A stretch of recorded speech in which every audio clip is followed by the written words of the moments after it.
What is in the recent SEC and Ripple filing requesting a judgment?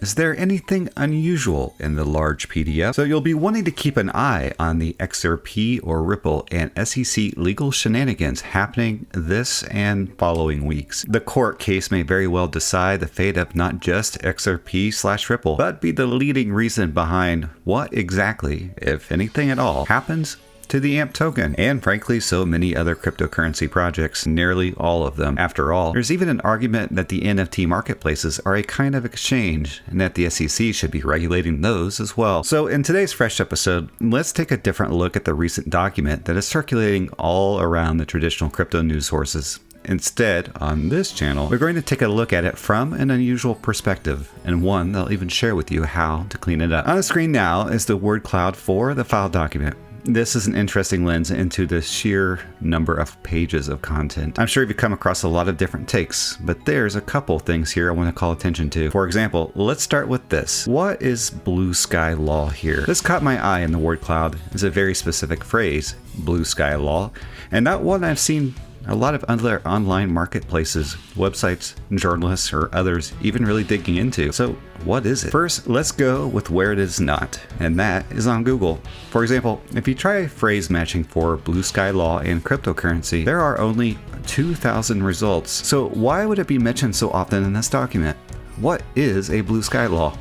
Well, let's look at Wikipedia for clues. And there it's quite interesting what Wikipedia has to say. Let's review the more interesting parts here, and I'll mix in some commentary as I explain this. You see, a blue sky law is a state law in the United States that regulates the offering and sale of securities to protect the public from fraud. For example, have you ever been hit by a pump and dump scam? Or a rug pull? That'd be modern examples of fraud. Though the specific provisions of these blue sky laws vary among states, they all require the registration of all security offerings and sales, as well as stockbrokers and brokerage firms. Each state's blue sky law is administered by its appropriate regulatory agency and must also provide private causes of action for private investors who have been injured by securities fraud. Now, this is interesting because I did not know this history.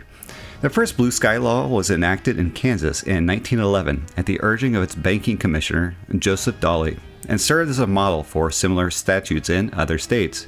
You see, between 1911 and 1933, 47 states adopted blue sky statutes. Nevada was the lone holdout. Today, the blue sky laws of 40 of the 50 states are patterned after the Uniform Security Act of 1956. Historically, the federal security laws and the state blue sky laws complemented and often duplicated one another. But here's where it gets kind of interesting. So if you can imagine multiple states just copying and pasting legal code like a blockchain to a sense of truth, well, you might chuckle at the thought that maybe the SEC would eventually get involved in this too. And in fact, they did.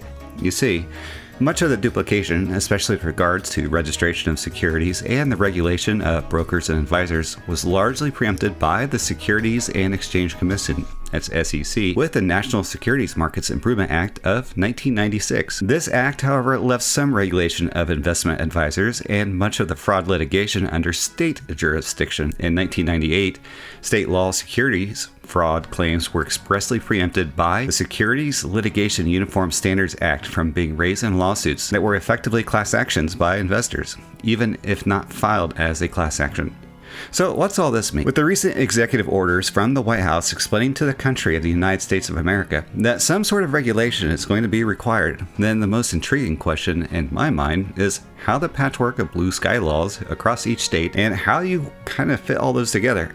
It's a bit mind-boggling once you start digging under the hood. There's a fantastic and obscenely long article on blue sky law compliance provided by legalandcompliance.com, which I've linked to in the description below. Consider this statement from that article. Quote, "It can be very difficult, if not impossible, to comply with blue sky laws for secondary trading in all 54 jurisdictions. The manual's exemption, discussed further below, provides some assistance in this regard. However, Alabama, Kentucky, and Virginia have no exemption whatever for secondary trading of non-reporting issues securities." End quote. What this means is that without some federal power-up legislation that smooths it all out.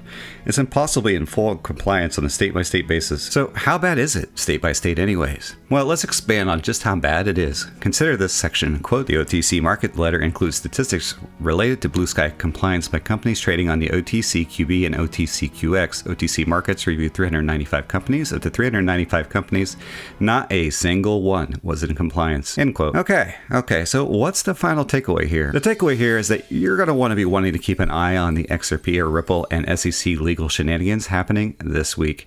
The court case may very well decide the fate of not just XRP and Ripple, but be the leading reason behind what exactly, if anything, happens to AMP and Algorand and Anchor and Doge and Shiba and so many others. After all, there's even an argument that the NFT marketplaces were a kind of exchange, and the SEC should be investigating those as well, which is interesting. Until then, make waves, my friends.